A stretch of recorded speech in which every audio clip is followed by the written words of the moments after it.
అందుకే నేను అనేది మోడీ గారేమో ఏవయ్యా ఉద్యోగాలంటే పకోడీలు వేసుకోండి, చెగోడీలు వేసుకోండి అని ఆయన మాట్లాడుతూ ఉన్నాడు. నేను మీ అందరినీ చివరగా ముగించే ముందు కోరేది ఒక్కటే, నేను మీలాగనే కష్టపడి చదువుకున్నా. హైదరాబాద్లో నిజాం కాలేజీలో డిగ్రీ చేసిన. ఆ తర్వాత నేను పూనా యూనివర్సిటీలో ఒక పోటీ పరీక్ష రాసి, జేఎన్యూ వాళ్ళు పోటీ పరీక్ష పెడితే భారతదేశంలో ఆ రోజు 16 యూనివర్సిటీల్లో మాత్రమే బయోటెక్నాలజీ కోర్సు మాస్టర్స్లో ఉండేది. ఆ రోజు రాసి లక్షల మంది విద్యార్థులు రాస్తే వేల మంది ఎంపికైతే అందులో నేను ఒక్కరిని. పోటీ పరీక్షలు రాసిన అనుభవం నాకుంది. ఎంఎస్సి చదువుకున్నా. ఆ తర్వాత జీమాట్ అనే పరీక్ష రాసి అమెరికా పోయినా.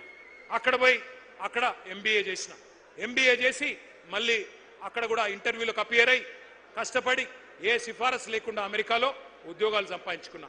నాకు తెలుసు పరీక్షలు రాయడం ఎంత కష్టమో తెలుసు, పోటీ పరీక్షలకు ప్రిపేర్ అవ్వడం ఎంత కష్టమో తెలుసు, ఇంటర్వ్యూలకు అపియర్ కావాలంటే ఎంత కష్టమో తెలుసు, ఉద్యోగం కొట్టడం ఎంత కష్టమో తెలుసు. నేను అడుగుతున్నా మిమ్మల్ని ఆలోచించమని. ఈ రేవంత్ రెడ్డికో బండి సంజయ్కో కనీసం పరీక్షలు రాసే తెలివి ఉన్నదా? నకలు కొట్టే బ్యాచ్ ఇది. ఏం చదివినరో ఎవరికి తెలియదు. ఒక్క పోటీ పరీక్ష రాసిన మొఖాలు ఇవి. ఒక జాబ్ కొట్టినరా ఎప్పుడన్నా జీవితంలో?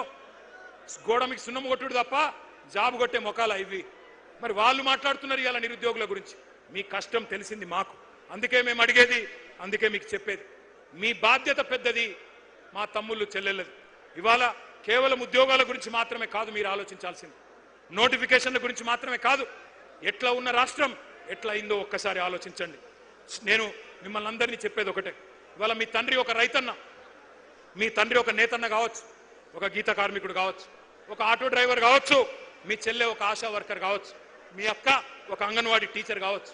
ఇవాళ రాష్ట్రం మొత్తంలో ఎట్లాంటి పరిస్థితి ఉన్నదో ఒక్కసారి ఆలోచించండి. బుల్డోజర్ల విధ్వంసం, బూతుల వరద, అవినీతి బురద. మరి ఇవాళ సర్కార్ అనేది లేదు ఈ రాష్ట్రంలో, సర్కస్ మాత్రమే ఉన్నది. ఎంత చండాలమైన వ్యవహారం చేస్తా ఉన్నారో ఆలోచించండి. ఈ అవినీతి పరుడు, ఈ అవివేకి మన రాష్ట్రాన్ని బికారుల రాష్ట్రం అంటాడు, దివాలా తీసిన రాష్ట్రం అంటాడు. ఆత్మగౌరవం లేకుండా ఢిల్లీ పోతే నన్ను దొంగలాగా చూస్తున్నారని మాట్లాడుతున్నాడు. మరి అందుకే నేను అంటా ఉన్నా, తెచ్చుకున్న తెలంగాణ తెరలైపోతుంటే, పాడైతుంటే తెలంగాణ యువత చూస్తా ఊరుకోవాలా ఆలోచించండి. నేను అడగట్లేదు మిమ్మల్ని నేపాల్ లాగా భూకంపం పుట్టించమని అడగట్లేదు, నేను అట్లా చేయమని అడుగుతలేను. శ్రీలంక లాగా శివతాండవం చేసి యువతరం మరి అక్కడి ప్రభుత్వాన్ని కూల్చింది, అట్లా చేయమని నేను అడుగుతలేను. విధ్వంసాలకు దిగుమని చెప్పి నేను పిలుపునిస్తలేను. అల్లర్లు చేయమని ఆజ్యం పోయడం లేదు. రెచ్చగొట్టి చిచ్చు పెట్టి కేసుల్లో ఇరికించి తప్పించుకునే రాజకీయం బీఆర్ఎస్ చేయదు. ఉద్యమ కాలంలో కూడా కేసీఆర్ గారు ఒక్కటే చెప్పినారు, పిల్లలను జాగ్రత్తగా చూసుకోండి, వాళ్ళ నెత్తురు చిందొద్దు అని చెప్పినాడు మీ అందరికీ. అందుకే ఒక అన్నగా, ఒక సోదరుడిగా నేను మాటిస్తా ఉన్నా, ఖచ్చితంగా 2028లో 600 మళ్ళీ తిరిగి కేసీఆర్ గారు ముఖ్యమంత్రి అవుతారు.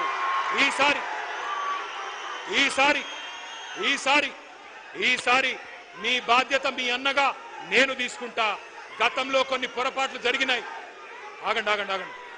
గతంలో కొన్ని పొరపాట్లు జరిగినాయి, కానీ ఈసారి అట్లా కాకుండా పూర్తి స్థాయిలో బాధ్యత నేను తీసుకుంటాను. ఒక అన్నగా మీకు అండగా నిలబడతాను. రాబోయే 2 ఏళ్లు పోరాటం చేద్దాం. ఆ తర్వాత అధికారంలోకి వచ్చినాక జాబ్ క్యాలెండర్తో సహా మీరు కోరుకున్న విధంగా నోటిఫికేషన్లు, మీరు కోరుకున్న పారదర్శకంగా మీ భవిష్యత్తుకు ఒక సోదరుడుగా నేను అండగా ఉంటానని చెప్పి బాధ్యతగా విజ్ఞప్తి చేస్తూ పేరు పేరున మీకు నమస్కారాలు తెలియజేస్తూ జై తెలంగాణ. అందరికీ భోజనాలు ఉన్నాయి, దయచేసి భోజనం చేసినాకనే బయలుదేరాలా. Thank you. జై తెలంగాణ.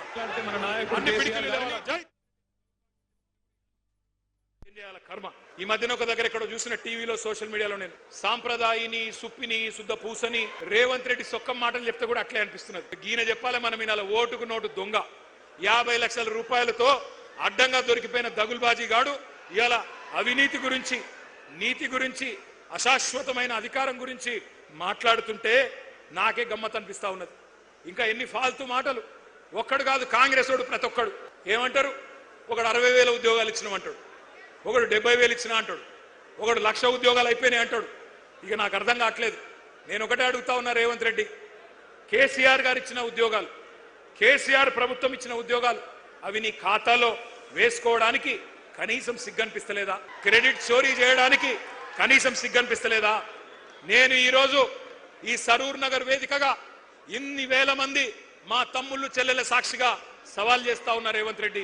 70,000 ఉద్యోగాలు నువ్వు ఇచ్చినట్టు నోటిఫికేషన్లతో సహా నీ ప్రభుత్వమే ఇచ్చినట్టు రుజువు చేస్తే శాశ్వతంగా రాజకీయ సన్యాసం చేసి నేను పోతా, రాజకీయమే వదిలేస్తా. మీ రాహుల్ గాంధీకి అవసరమైతే జై కొడతాను, రుజువు చేయి. 70,000 ఉద్యోగాలు నీ ప్రభుత్వం ఇచ్చినట్టు నోటిఫికేషన్లతో సహా దమ్ముంటే రుజువు చేయమని చెప్పి నేను కోరుతా ఉన్నా. రేవంత్ రెడ్డి ఈ మధ్యన కొన్ని వేదికల మీద నీతి సూక్తులు చెప్తున్నాడు. మాట శాశ్వతం, అధికారం శాశ్వతం కాదు అని రేవంత్ రెడ్డి అనే దౌర్భాగ్యుడు చెప్తుంటే కూడా వినాల్సి వస్తున్నది. ఏం చేయాల కర్మ. ఈ మధ్యన ఒక దగ్గర ఎక్కడో చూసిన టీవీలో సోషల్ మీడియాలో నేను సాంప్రదాయిని సుప్పిని శుద్ధ పూసని రేవంత్ రెడ్డి సొక్కం మాటలు చెప్తే కూడా అట్లే అనిపిస్తున్నది.